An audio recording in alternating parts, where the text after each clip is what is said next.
I've always wanted to do this, Yeah? tell the story on camera. If you maybe just want to start off telling us a little bit about just your feelings as you kind of learned about the war and realized that you might be becoming a. Okay, I was living in Los Angeles, and I was working in a gas station.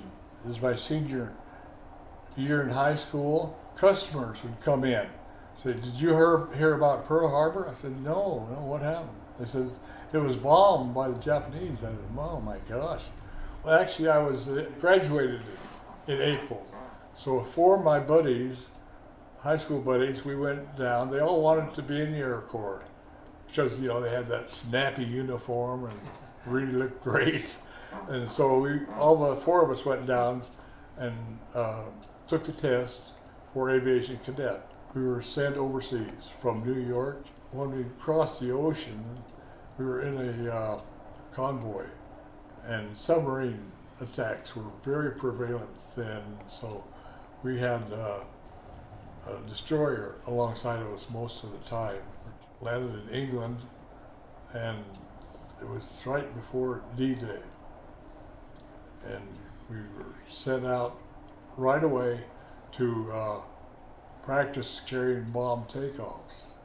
So on our first mission was right after D-Day to bomb the German that was holding back our troops from advancing. They had concentrated at St. Lo. Usually we fly at 28,000 feet. On this mission, we were scheduled to go in at, I think, 12,000 feet. Well, that's pretty low for a bomber. Anything can shoot at you. The first thing I saw was these flashes of light down below us. I thought, man, somebody's shooting at us. And they shot our nose out. I had a face full of fiberglass in my eyes. I was blinded. I couldn't see. I got infection or something, and my eyes were swollen. One eye was swollen shut for a week or so. But after 2 weeks, I think it was about 2 weeks, I was back on flying duty. On the 20th mission, we had been to this target before, Moosburg, the center of Germany. It was their main oil plant, and the Germans were running out of oil. This was in November, and so they protected this target, you wouldn't believe. They took all the guns from Berlin, all the fighter planes they could fly were protecting this oil plant. And our squadron was the tail end squadron that day, which isn't too good, because they have a chance to start shooting you. And the tail end, you get the worst of it. We started our initial run, and up ahead of us, you could see the flak was black. It explodes. You hated to fly through it, but you had to do it. So we got through it fine. We'd been hit a few times. You could smell it, when it hit. And so we thought, God, we made that, And just as soon as we get out of it, the German planes appear. See, they don't want to fly through the flak either. As soon as you're out of it, they show up. And there were so many B-17s flying that day. It was a big air raid. I don't know how many planes it was. But there wasn't enough P-51s to protect all of us. The first wave hit us, and we did pretty well. We got a few holes, I know, because you'd smell them. The waist gunner yelled back and says, he got one. And then pretty soon the second wave showed up, and they concentrated on us. I guess they were mad because we shot one of them down, I don't know. But they concentrated on us, and they shot our tail off. They killed the tail gunner. He was killed in the plane. Right away, the pilot asked for how everybody was, and somebody went back to check on the tail gunner, and they said he's dead. Shortly after that, he couldn't control the plane, so he said abandon the plane. And we were flying as high as we could to get out of all this flak, of course. I think it was 29,000 feet. I was the closest one to the escape hatch right there. And so since he said that, wear a chest type parachute. But over that, you wear a flak suit that's ironed to protect you from flak. Well, you have an escape thing on that flak suit. You pull that, and the flak suit's supposed to peel off. Mine didn't work. I pulled it and tried to get it off and everything, and it wouldn't come off. And I felt we were out of control. I said, "Oh, we got to get out of here." So I had you fasten your parachute on one side. It's a chest type, fastens two places. I had mine fastened on one side. I said, "Well, I'll fasten on the way down." At that altitude, you can't be without oxygen very long. You get real woozy. I was starting to get woozy, so I just jumped out and I said, "I'll pull that ripcord on the way down, or I'll fasten the other side on the way down." I couldn't do it. I was out of it. So I started entering these low clouds, low cumulus clouds. I knew they were really low. They were usually 3,000 feet. I said, "Boy, I better pull this cord. I'm getting down there." So I pulled the cord, and the parachute popped open, and I was on my way down. Well, when I landed, I found that I had fastened my parachute onto the side. I didn't. Somebody did. But on the way down, I could hear shooting. The Germans on the ground were shooting at me. Bullets whizzing by me. Oh my gosh. And pretty soon I heard cheering on the ground. As I was coming down close to the ground, I heard cheering. I about landed in a German prison camp that held Englishmen. But I was really worried about the German civilians that had the guns, and I was floating down there. But pretty soon, this German soldier came out of that prison camp. He was a guard, and told the civilians, "Don't shoot." Made him stop shooting. So they put their guns away. He took me and the co-pilot. I landed first, being the first one out there by the escape hatch. And I gathered up my chute with the soldier, and we walked just a few yards to this prison camp of Englishmen. And then they brought the other two fellows. The co-pilot and I were together, and two other gunners. The nose gunner that was with me, and the engineer that was right behind the pilot. They bailed out right after I did, and so they were brought in too. That made four of us there. We wondered where the rest of the guys were. They never showed up. But the story of that is, I'll tell you that right now, that they landed further away because they didn't jump out when I did right away. They went further down the road, and the German civilians killed them.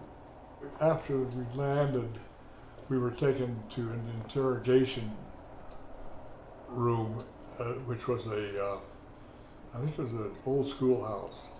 The SS was there, and they threatened to kill us, and we were told not to give anything but name, rank, and serial number. So that's what they did. They said, "Well, you're going to stay here until you kill us." It was we were each of us in a little cell with one barred window, naked. Well, that was a bunch of baloney.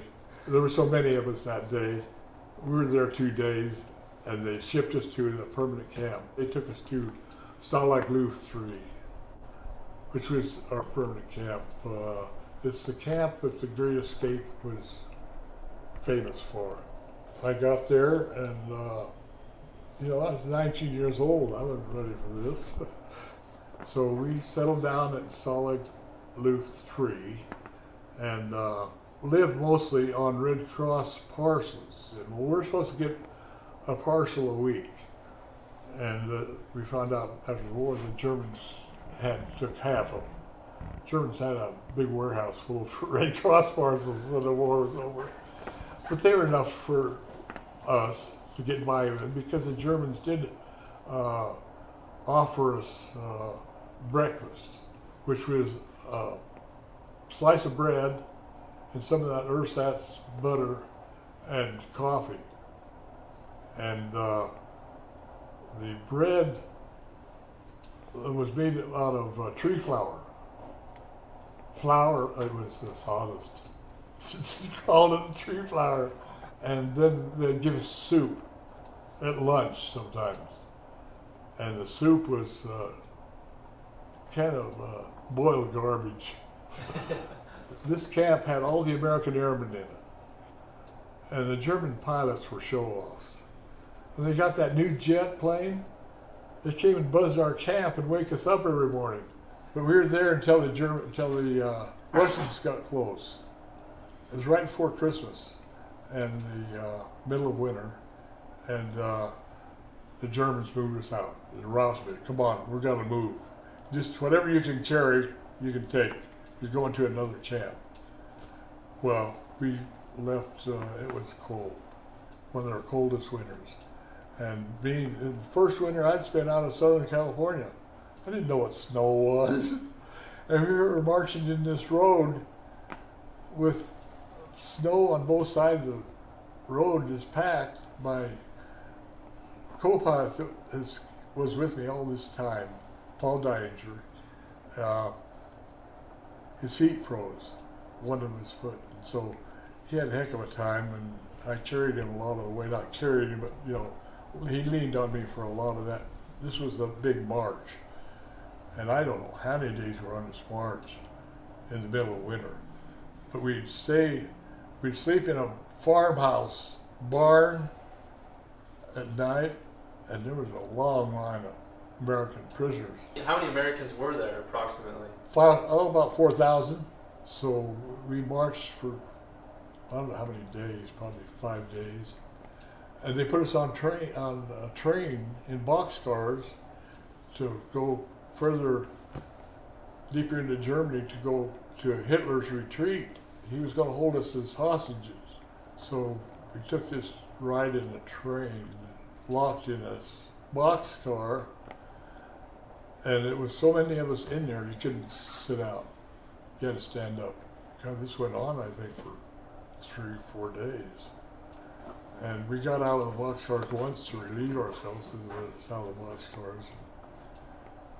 It was a terrible situation. And we finally arrived at this new camp, which was Moosburg, Germany. They didn't have room for us, and we were there for, quite a while, I would say 3 months. Finally, we heard Patton coming. Little did we know, I found out in later years, Patton's son-in-law was in camp with us. He was the doctor of this camp. And so Patton was really making a surge to get his son-in-law out of this camp. And so we saw the planes first. They reported no activity. So the next morning, the tanks came in. We heard them roaring and coming in. And the SS troops that was guarding us, along with the Luftwaffe, they were mad at the Luftwaffe coming in. They came in our camp for protection when they heard the tanks coming. Well, the SS soldiers didn't like that. They wanted them to fight to the finish. So they were shooting them as they was coming into camp. The SS, their own soldiers. There was there was a cheese tower. Cheese plant was out away from the entrance to the camp a ways. They were up in the tower shooting down, and I was in that first building, and it was getting shot up pretty bad. So we jumped in a slit trench that we had built for air raids and that there, and I swear I built Missy that far. Pretty soon the shooting stopped because the tanks came in. They saw where that shooting was coming from. They leveled their big cannons at that cheese tower and just blew it up. And so that morning, the American flag came out in that cheese tower. We knew we were safe. Well, the next morning, Patton came into camp to rescue his son-in-law, and I was right at the door. It was the hospital thing, and I was standing there waiting for him. I was well. And Patton come up to me and said, "How you doing, son?" I said, "It's fine now that you're here." But there was quite a jubilation that morning. One of the flyers in the camp, his brother was in the infantry that saved us. Other reunions were there. The Red Cross truck came in. The coffee wagon, coffee donut wagon. They didn't have any donuts or coffee, of course. we find out pretty soon this girl comes out and greets her husband. He was a prisoner. She wanted to come and see him. On Liberation Day, it was interesting after it was over. We couldn't go right out. There were 4,000 American prisoners there. So we had to wait probably 4 or 5 days. And we went by Buchenwald. And all these Jews were walking in the street there. They had their striped suits thing on. It was real pathetic. They had nowhere to go. They're just wandering. So from there we went to France, Camp Lucky Strike, and we were Camp Lucky Strike for a while. We viewed all of the beaches and everything where the D-Day was, that, and from then on we were on our way home. It was quite a homecoming. I had 2 uncles that worked in L.A. for the Department of Power. They were plumbers or electricians or something. Well, they were there with my mother and my sister and my younger brother to greet me. It was quite a greeting. I'll tell you a story about my mother. During the war, all these ladies worked in different things. Well, during the war, my dad had passed away right before I went in the service. Our home was paid for. My dad built the home in Maywood, which was southeast Los Angeles. But my mother had quite an expense with the 4 kids, and she worked all the time. She worked for Cole, California, which was in LA. They made bathing suits, very well known. And so the war came along, and guess what they made? Parachutes. She was making parachutes. They wanted to give her this air medal when she's working for Cole, California, because the general wanted to present something. He said, you keep it and give it to him when he gets back. She had a lot So of they faith. did. Yeah. She had that much confidence. So she didn't know, though. They hadn't told her your son's okay. All she had received was a telegram that I was missing in action. She just had that faith that you were alive. She had that faith because she'd my see you. father had appeared to her. Oh, I'll tell you, prayer was my big thing. We, as a crew, would pray silently. Every morning we'd get under the wing of that airplane and say silent prayer. The fatality rate of flying Air Force was very high. That's why I got through flight training pretty fast. They needed us. And I was very fortunate to finish missions and come home. Yeah. I call it fortunate that my nephew here in town, he's in the bishopric in one of the wards, and I mentioned to him, I said, boy, I was so lucky to come home. He says, you weren't lucky? He said, you were blessed. Well, anyway, you're looking at a fellow that's totally blessed.